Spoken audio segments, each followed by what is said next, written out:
Hello everyone! For today's video ay kung paano tayo mag-login ng ating GCash account sa ibang cellphone. Hindi ka po ba makapag-login ng inyong GCash account dahil your account is already registered to another phone?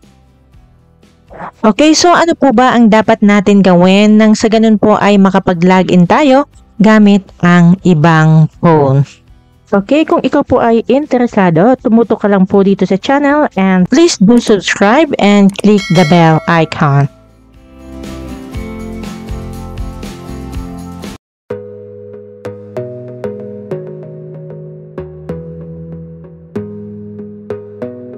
Okay, so kung hindi po tayo makapag-login ng ating GCash account sa ibang cellphone, ay ganito lang po ang ating gagawin.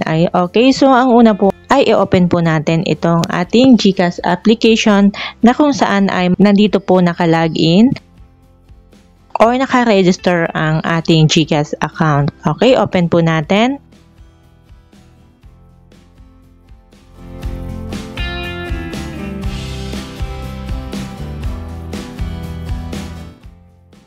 And then mag-login po tayo using our 4-digit MPIN.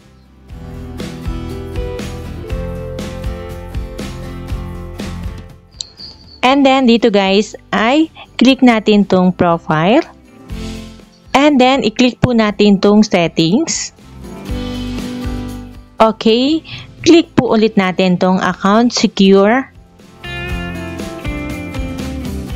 Okay, as you can see guys, ay naka-register po itong aking GCash account dito sa aking Tecno Mobile. Okay, so ang gusto ko po ay makapag-login po ako sa isa kong phone. So, kailangan ko po na i-unregister. Kasi dito po guys, makikita po natin, ang sabi po dito ay, ito pong registered phone ko ang authorized na mag-transact with my GCash account. Okay? Kung gusto ko po makapag-login sa ibang phone ko po, ay kailangan ko po itong i-unregister. Okay? I-click ko lang po itong arrow. Okay, so makita po natin dito kung kailan po itong phone na i-register dito sa aking GCash account. Okay, ito po ay January 25, 2024. And then, i-click na po natin tong unregistered phone.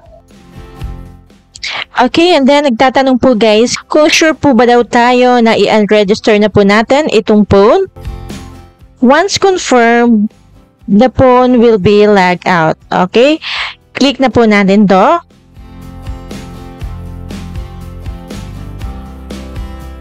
Then, kailangan po natin dito mag-take a selfie.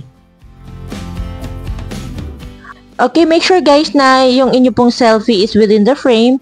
Okay, so dapat po ay nakatapat po yung inyong face dito sa bilog. At kailangan po ay tanggalin nyo po ang kung ano man pong bagay na nakatakip po sa inyong mukha like face mask or sunglasses. Okay, tap na natin tong next. So, yan nga po guys, ay unregistered na po itong phone. Okay, and then next time na mag-login po tayo ay kailangan po natin mag-register ng bagong phone sa GCash account. And then, pwede na natin tong i-uninstall itong ating GCash application.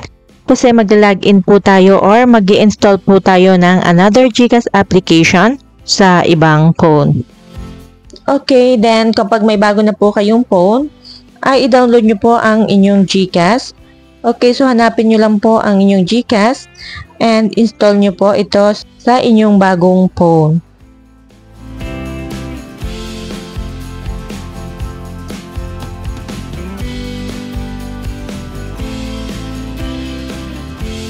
Okay, kapag na-install na po yan natin ang ating GCash application, ay i-open na po natin to.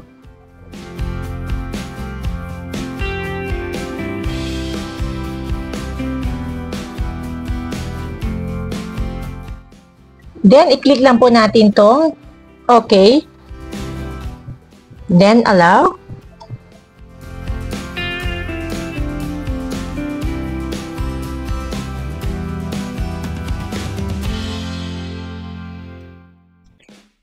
And then, then put your mobile number to get started.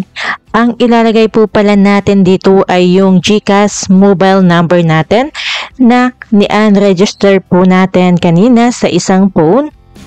And ilalagin po natin dito sa another phone or sa ating bagong phone.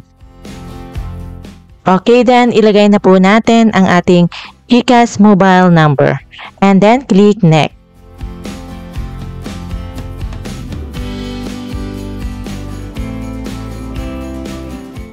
Okay, and then may 6-digit authentication code po na nisend po sa ating registered mobile number. So, ilagay po natin dito kapag natanggap na po natin.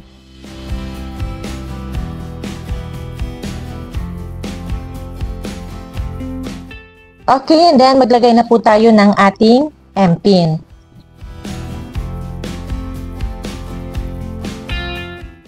And bago po natin register itong phone sa ating GCash account, may paalala lang po ulit si GCash na ang phone na to lamang ang pwedeng maka-access ng ating GCash account. At kung ito po ang phone na gusto natin i-register, tumuloy tayo. At kung hindi naman ay i-click po natin tong back to login and mag-login po tayo gamit ang phone na gusto natin gamitin. Okay, dahil ito po ang gusto kong gamitin na phone sa aking GCash account, i-click po natin tong yes, register this phone. Okay, kung paano tayo nag-take a selfie kanina doon sa isang phone, ganun din po ang selfie na gagawin natin dito. Ang ating selfie po ay within the frame and nasa maliwanag. Alisin po natin ang anuman pong nakatakip sa ating face like sunglasses or face mask. And then click po natin tong next and take a selfie. And automatic naman po siya guys na nag-capture and then ganito na po yung susunod. Okay, starting today, your GCash account can only be accessed through this phone. So, magagamit ko na po guys ang aking GCash account with this phone. Okay, so ganun lang po guys. Kung gusto nyo po magpalit ng phone, always remember to unregister first and uninstall the application dahil this feature that authorize you to register only one mobile phone or device to access your GCash account. Okay, so ganito lang po guys mag-login ng GCash account sa ibang cellphone. So hanggang dito na lang po itong video. Sana po ay nakatulong po ako sa inyo. And don't forget to like this video and subscribe this channel. Okay, thank you so much guys sa panonood. God bless and see you on my next video. Bye bye!